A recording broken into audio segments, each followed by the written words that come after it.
이에 에서 곧 에돔이 세일산에 거하니라. 세일산에 거한 에돔 족속의 조상에서의 대략이 이러하고 그 자손의 이름은 이러하니라.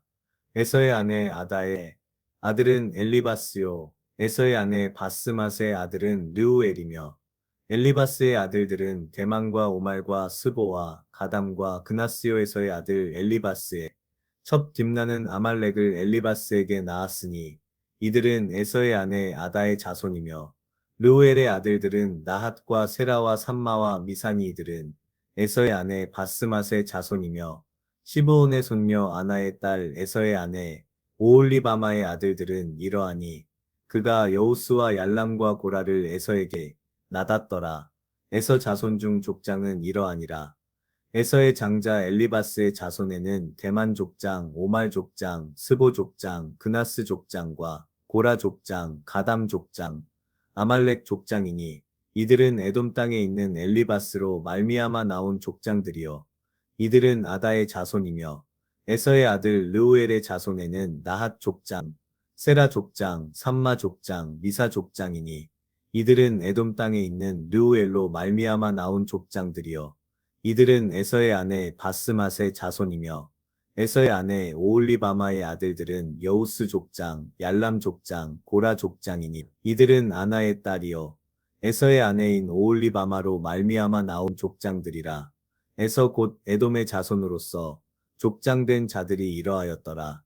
그 땅의 원거인 효리 족속 세일의 자손은 로단과 소발과 시브온과 아나와 디손과 에셀과 디산이니 이들은 에돔 땅에 있는 세일의 자손 중 효리 족속으로 말미암아 나온 족장들이여. 로단의 자녀는 효리와 헤맘과 로단의 누이 딥나여. 소발의 자녀는 알왕과 마나앗과 에발과 스보와 오남이여.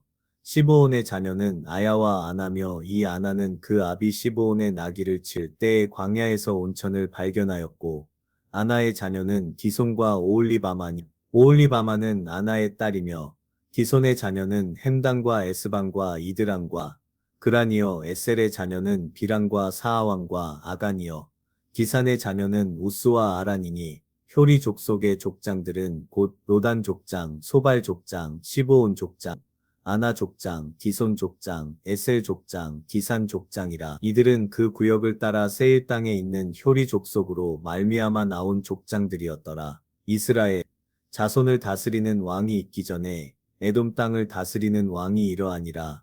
보올의 아들 벨라가 에돔의 왕이 되었으니 그 도성의 이름은 디나바며 벨라가 죽고 보스라 사람 세라의 아들 요밥이 그를 대신하여 왕이 되고 요밥이 죽고 대만 족속의 땅의 후삼이 그를 대신하여 왕이 되고 후삼이 죽고 브닷의 아들 곧 모압들에서 미디안 족속을 친 하닷이 그를 대신하여 왕이 되니 그 도성 이름은 아윗이며 하닷이 죽고 마스레가의 삼라가 그를 대신하여 왕이 되고 삼라가 죽고 유브라데 하숫과 르호봇의 사울이 그를 대신하여 왕이 되고 사울이 죽고 악볼의 아들 바알하난이 그를 대신하여 왕이 되고 악볼의 아들 바알하난이 죽고 하달이 그를 대신하여 왕이 되니 그 도성 이름은 바우며 그 처의 이름은 미에다벨이니 마드렛의 딸이여 메사압의 손녀더라. 에서에게서 나온 족장들의 이름은 그 종족과 거처와 이름대로 이러하니 딥나 족장, 알와 족장, 여댓 족장, 오홀리바마 족장, 엘라 족장, 비논 족장, 그나스 족장, 대만 족장, 밉살 족장, 막기엘 족장, 이람 족장이라. 이들은 그 구역과 거처를 따른 에돔 족장들이며 에돔 족속의 조상은 에서더라. 야곱이 가나안 땅 곧 그 아비의 우거하던 땅에 거하였으니 야곱의 약정이 이러하니라. 요셉이 17세의 소년으로서 그 형제와 함께 양을 칠 때에 그 아비의 첫 비라와 실바의 아들들로 더불어 함께하였더니 그가 그들의 과실을 아비에게 고하더라. 요셉은 노년에 얻은 아들이므로 이스라엘이 여러 아들보다 그를 깊이 사랑하여 위하여 채색옷을 지었더니 그 형들이 아비가 형제들보다 그를 사랑함을 보고 그를 미워하여 그에게 언사가 불평하였더라. 요셉이 꿈을 꾸고 자기 형들에게 고함해 그들이 그를 더욱 미워하였더라.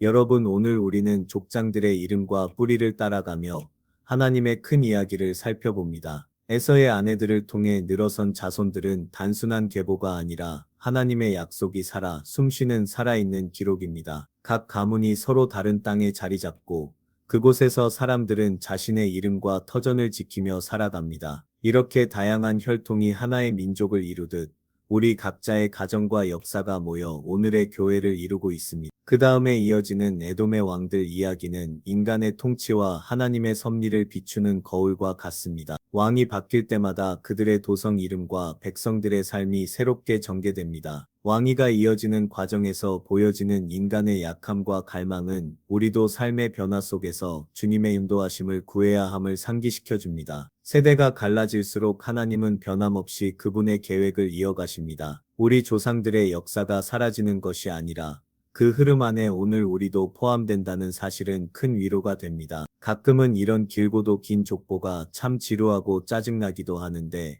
생각해보면 우리 하나님은 참으로 은혜가 넘치는 분이라는 생각이 듭니다. 왜냐하면 어차피 에서와 그의 후손들은 하나님의 나라에서 혹은 성경에서 주인공이 아닙니다. 물론 에서도 주님의 창조 피조물이므로 주님께서 사랑하시는 존재이겠지만 우리가 성경을 볼 때 사실 그는 혹은 그의 후손들은 그다지 중요한 인물들이 아닙니다. 오히려 나중에 이스라엘 백성들을 괴롭히는 존재들입니다. 하지만 하나님은 에서와 그의 자손에게도 충분히 관심을 가지고 있으시며 주님의 사랑받는 피조물이라는 사실을 이 긴 족보를 통해 드러내십니다. 참으로 사랑과 은혜가 넘치시는 주님이라는 생각이 듭니다.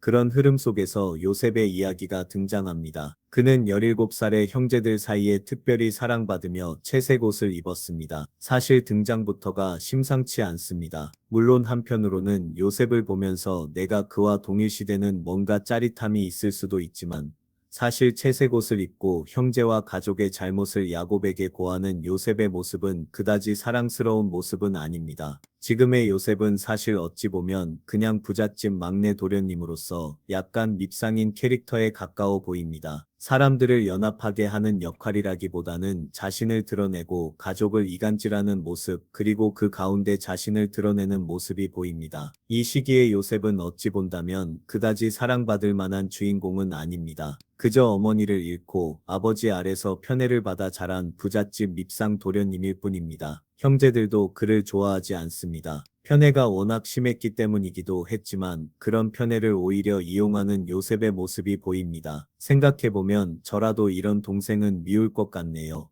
우리는 나중에 요셉의 모습만을 기억하고 그를 훌륭한 인물로만 생각하지만 마치 야곱처럼 하나님께서는 요셉도 만들어 가시는 과정을 보여주십니다. 요셉은 이제 하나님의 손길과 함께 주님의 길을 따라 만들어져 가는 과정을 겪을 것입니다. 그 길은 쉽지 않습니다. 험난하고 어렵고 고난이 있기도 합니다. 오직 주님만을 바라보아야만 하는 과정이지요. 야곱에 비해 요셉의 그 과정이 더 험난했다는 사실을 생각해보면 아마 지금의 요셉은 과거의 야곱보다도 더 망난이었을지 모릅니다. 하지만 주님은 그런 야곱도 요셉도 버리지 않으시고 깎고 다듬어서 주님의 역사를 위해 사용하십니다. 오늘의 우리도 어쩌면 과거의 야곱이나 오늘의 요셉처럼 그다지 훌륭한 인물은 아닐지 모릅니다. 하지만 주님을 믿고 의지하고 따르며 그 길을 묵묵히 걸어가다 보면 어느 순간 주님의 역사에 함께하는 사람이 될지도 모르겠다는 생각이 듭니다. 이제 다 같이 기도하시겠습니다. 사랑과 은혜가 풍성하신 하나님 우리에게 주신 각 사람과 이름을 소중히 여기게 하시고 서로 다른 길을 가는 우리를 한 몸으로 묶어 주시옵소서. 오늘 마주한 갈등과 불안 속에서도 주님의 인도하심을 따르게 하시고 우리 각자의 자리에서 주님의 뜻을 이루게 하옵소서. 우리를 통해 이루어지는 모든 이야기가 주님께 영광이 되게 하시고 언제나 감사함으로 나아가게 하옵니다. 이 모든 말씀 예수님 이름으로 기도드렸습니다. 아멘.